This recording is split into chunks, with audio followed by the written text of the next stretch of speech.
മുഖ്യമന്ത്രി V D സതീശന്റെ ഓരോ വാർത്താ സമ്മേളനങ്ങളും പരിശോധിച്ചാൽ വ്യക്തമാകുന്ന ചില കാര്യങ്ങളുണ്ട്.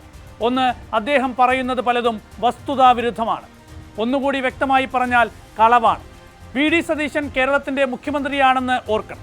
പ്രതിപക്ഷ നേതാവ് എന്നതിൽ നിന്ന് മുഖ്യമന്ത്രി എന്ന സ്ഥാനത്തേക്ക് മാനസികമായി വി ഡി സതീശൻ മാറേണ്ടിയിരിക്കുന്നു. കഴിഞ്ഞ ലോക്സഭാ തെരഞ്ഞെടുപ്പ് കാലമാണ് ഓർമ്മ വരുന്നത്. അന്ന് പ്രധാനമന്ത്രി നരേന്ദ്രമോദി പറഞ്ഞത് ഓർമ്മയില്ല. ഇന്ത്യ സഖ്യം അധികാരത്തിൽ വന്നാൽ രാജ്യത്ത് സ്ത്രീകളുടെ മംഗല്യസൂത്രം അവർ മോഷ്ടിക്കും. രാജ്യത്തെ സ്ത്രീകളുടെ സ്വർണം കോൺഗ്രസ് കൊള്ളയടിക്കാൻ പോകുന്നു. സ്ത്രീകളുടെ സ്വർണം കൊള്ളയടിച്ച് മറ്റുള്ളവർക്ക് വിതരണം ചെയ്യുക എന്ന അർബൻ നക്സൽ മുദ്രാവാക്യമാണ് ഇന്ത്യ സഖ്യവും കോൺഗ്രസും ഉയർത്തുന്നത്. ഇങ്ങനെയൊക്കെ കോൺഗ്രസിനെതിരെ മോദി പറഞ്ഞത് ഓർമ്മയിൽ. രാജസ്ഥാനിലെ അജ്മീറിലും ഉത്തർപ്രദേശിലെ അലിഗഡിലും നടത്തിയ റാലികളിലാണ് മോദി ഇതുപോലുള്ള ആരോപണങ്ങൾ ഉയർത്തിയത്. അന്ന് അജ്മീറിലെ മോദിയുടെ റാലി നടന്ന മൈതാനത്ത് ഞാനും ഉണ്ടായിരുന്നു. സാധാരണ മോദിയുടെ റാലികളിൽ കണ്ടിട്ടുള്ള ആവേശം അവിടെ ഉണ്ടായിരുന്നില്ല എന്നത് അന്നത്തെ വലിയ കൗതുകമായിരുന്നു. രാജസ്ഥാനിൽ 2024 BJPക്ക് നഷ്ടമായത് 11 സീറ്റായിരുന്നു.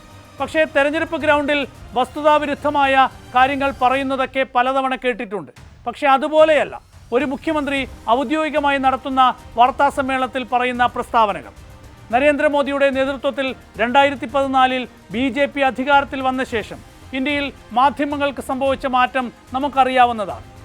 സർക്കാരിനെ വിമർശിക്കുന്നതിന് പകരം മോദി സർക്കാരിൻ്റെ വാഴ്ത്തുപാട്ടുകാരായി പരമാവധി മാധ്യമങ്ങൾ മാറി. അതിന് തയ്യാറാകാതിരുന്ന മാധ്യമങ്ങളെ പിൻവാതിലിലൂടെ പിടിച്ചെടുത്തു. അപ്പോഴാണ് പുതിയൊരു ഭീഷണി ദേശീയതലത്തിൽ ഉണ്ടായത്. സാമൂഹ്യ മാധ്യമങ്ങളിലൂടെ മുളച്ചു പൊന്തിയ പുതിയ മാധ്യമങ്ങൾ. ദില്ലിയിൽ CJP സമരത്തെ യഥാർത്ഥത്തിൽ വിജയിപ്പിച്ചത് ഈ ഓൺലൈൻ മാധ്യമങ്ങളാണ്. മോദി സർക്കാരിൻ്റെ പരീക്ഷാ നയം തെറ്റാണെന്ന് ഉറക്കെ വിളിച്ചു പറഞ്ഞ ഇവർക്ക് മുന്നിൽ കൂടിയാണ് കേന്ദ്ര വിദ്യാഭ്യാസ മന്ത്രി ധർമ്മേന്ദ്ര പ്രധാന് രാജിവെക്കേണ്ടി വന്നത്. പിന്നീട് കണ്ടത് ഈ മാധ്യമങ്ങളെ നിയന്ത്രിക്കാൻ കേന്ദ്ര വാർത്താ വിതരണ മന്ത്രാലയം നടത്തിയ നീക്കങ്ങളാണ്. ധർമ്മേന്ദ്ര പ്രധാനിൽ നിന്ന് വിമർശനങ്ങൾ മോദിയിലേക്ക് നീളുന്നത് തടയലായിരുന്നു ലക്ഷ്യം. അങ്ങനെ മോദിയെ വിമർശിക്കുന്ന ഉള്ളടക്കങ്ങൾ പലതും നീക്കം ചെയ്തു. പല ദൃശ്യങ്ങളുടെയും റീച്ചുകൾ കുറയ്ക്കാനായി പ്രത്യേക അൽഗോരിതം തയ്യാറാക്കി.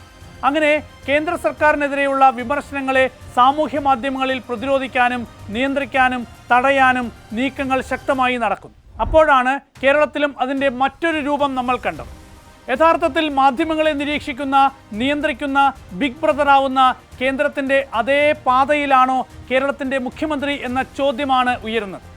സമഗ്രാധിപത്യത്തിനും ഏകാധിപത്യത്തിനുമെതിരെ ഇംഗ്ലീഷ് നോവലിസ്റ്റ് ജോർജ് ഓർവെൽ 1949 എഴുതിയ ഒരു നോവലുണ്ട്.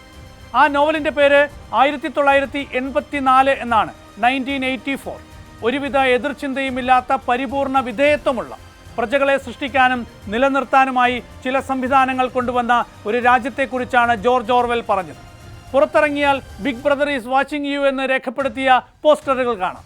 ഏതാണ്ട് ഇപ്പോൾ ആ നിലയിലാണ് കേന്ദ്രത്തിലും കേരളത്തിലും കാര്യങ്ങൾ. ദേശീയതലത്തിൽ സംഘപരിവാർ രാഷ്ട്രീയമുയർത്തുന്ന ഭീഷണികളെ ശക്തമായി നേരിടുന്ന പാർട്ടിയാണ് കോൺഗ്രസ്. ആ കോൺഗ്രസിൻ്റെ മുഖ്യമന്ത്രിയാണ് വി ഡി സതീശൻ. ദേശീയതലത്തിൽ സംഘപരിവാർ സർക്കാർ രാഷ്ട്രീയമായി ചെയ്യുന്ന കാര്യങ്ങളല്ല മുഖ്യമന്ത്രി വി ഡി സതീശൻ കേരളത്തിൽ നടപ്പാക്കേണ്ടത്. വാർത്താ മാധ്യമങ്ങളുടെ പോസ്റ്റുകൾ മെറ്റ നീക്കിയതിൽ മാധ്യമങ്ങൾ പരാതി നൽകണം എന്നാണ് മുഖ്യമന്ത്രി വി ഡി സതീശൻ ആവശ്യപ്പെട്ടത്. പരാതി നൽകിയാൽ ആ പരാതിക്കൊപ്പം സർക്കാർ നിൽക്കുമത്രേ. യഥാർത്ഥത്തിൽ ഇവിടെ നടന്നിരിക്കുന്നത് ഭരണഘടന ഉറപ്പു നൽകുന്ന അഭിപ്രായ സ്വാതന്ത്ര്യമെന്ന മൗലിക അവകാശത്തിന് നേരെയുള്ള കടന്നുകയറ്റമാണ്. അത് സംരക്ഷിക്കാനുള്ള ഉത്തരവാദിത്വം ഒരു ഭരണകൂടത്തിനുണ്ട്, ഒരു മുഖ്യമന്ത്രിക്കുണ്ട്.